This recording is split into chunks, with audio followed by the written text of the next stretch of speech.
안녕하세요. 저는 EDM 아트 유학을 통해 유학을 다녀와서 현재 뉴욕에서 활동하고 있는 작가입니다.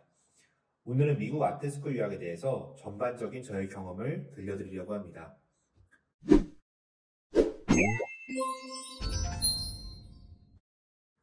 미국으로 유학을 결정하게 된 이유는 보통 순수 미술을 전공하시는 분들의 유학군을 크게 유럽권, 미국, 중국 이렇게 세 군데로 나뉘는 것으로 보입니다.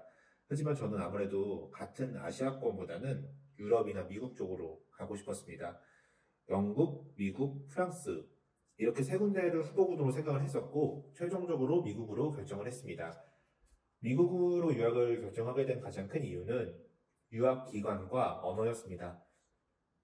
영국으로 석사 과정을 가기에는 제가 가고 싶었던 학교가 1년 과정이라 너무 짧다는 생각을 했었고, 프랑스는 석사 과정에서 요구하는 언어를 배우는 데만 평균 2년 이상이 걸린다는 부담이 컸습니다.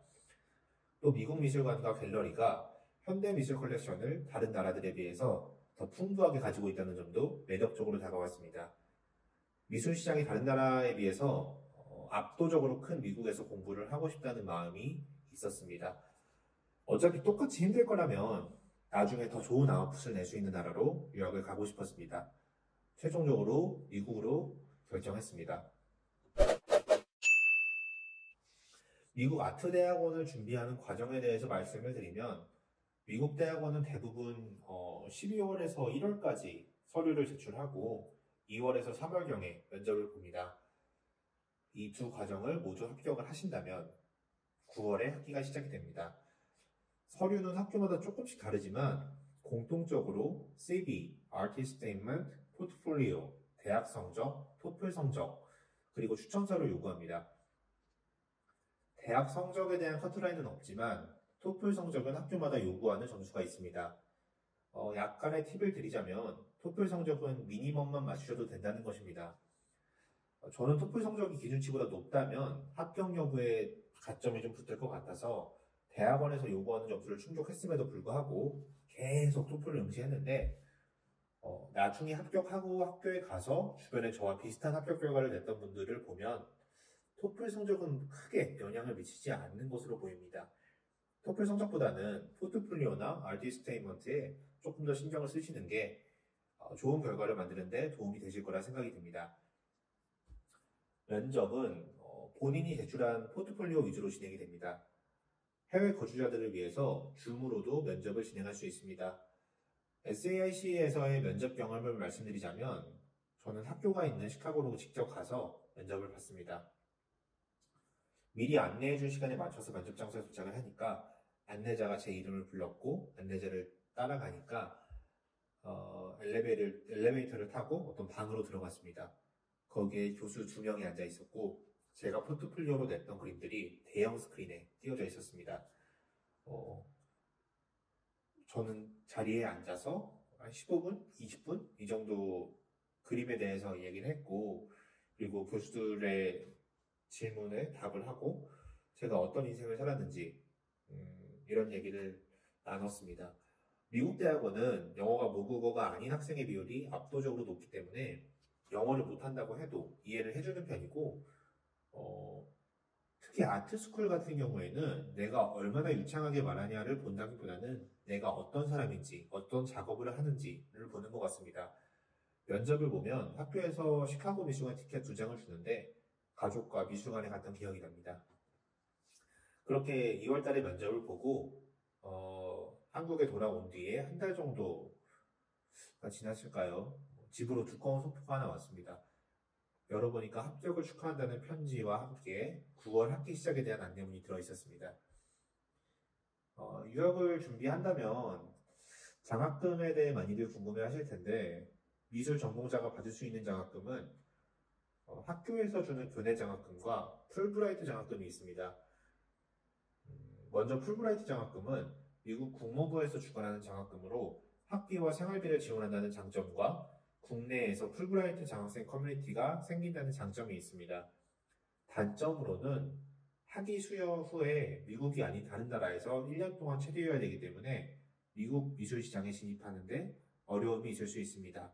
왜냐하면 미국 미술 시장 같은 경우에는 졸업 전시 이후에 미주원이나 갤러리와 연계가 돼서 커리어를 시작하는 편인데 1년의 공백이 생겨버리면 조금 커리어 패스를 쌓는데 어려움이 있을 수 있습니다. 또 다른 단점은 풀브라이트가 예술계열 학생은 많아야 1년에 1명, 2명만 선발을 하고 그것도 순수미술 계열은 거의 뽑지 않는다는 단점이 있습니다. 교내 장학금은 각 학교가 주관하는 장학금으로 입학 시 학비를 줄여주는 형식으로 지급이 됩니다. 합격 당시에 장학금을 아예 받지 못했던 사람이 학교와 얘기를 잘해서 학비의 100%까지 받는 경우도 봤습니다. 교내 장학금은 어디까지나 협상의 영역이기 때문에 본인의 능력이나 경제적 어려움을 어필한다면 받을 수 있는 확률이 올라갑니다. 그리고 포트폴리오에 대한 질문이 좀 많은데 제가 대학원을 재수하면서 느꼈던 건 대학원 입시가 대학교 입시보다 스트레스가 덜 하지 않는다는 겁니다. 저도 정수리에 탁구공만한 원형 탈모가 생길 정도로 스트레스를 많이 받으면서 입시를 치렀습니다. 이런 스트레스 때문에 포트폴리오에 대한 부담이 큰데 중요한 건 이런 부담을 버려야지 오히려 더 좋은, 더 나다운 포트폴리오 작업이 나온다는 것입니다. 미술대학교를 다니신다면 포트폴리오 준비하실 때 교수님들께 도움을 받으시겠지만 보통 교수님들의 말씀처럼 큰 작품 아니면 유화 작품이 무조건 수채화나 건성재료보다 더 좋다는 생각은 맞지 않다는 걸 강하게 말씀드리고 싶습니다.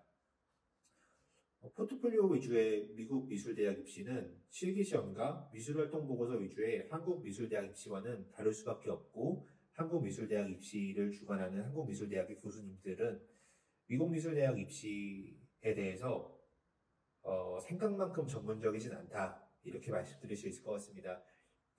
저는 대학교 4학년 때 대학원을 지원하면서 학생 때 그린 그림 100호 위주의 큰 유화 그림들로 그림을 구성했고 좋은 결과를 얻지 못했습니다. 반면 재수할 때는 A4 크기 종이에 오일 파스텔로 그린 드로잉만으로 포트폴리오를 구성했고 면접 때도 이 그림들이 담긴 드로잉만 가져가서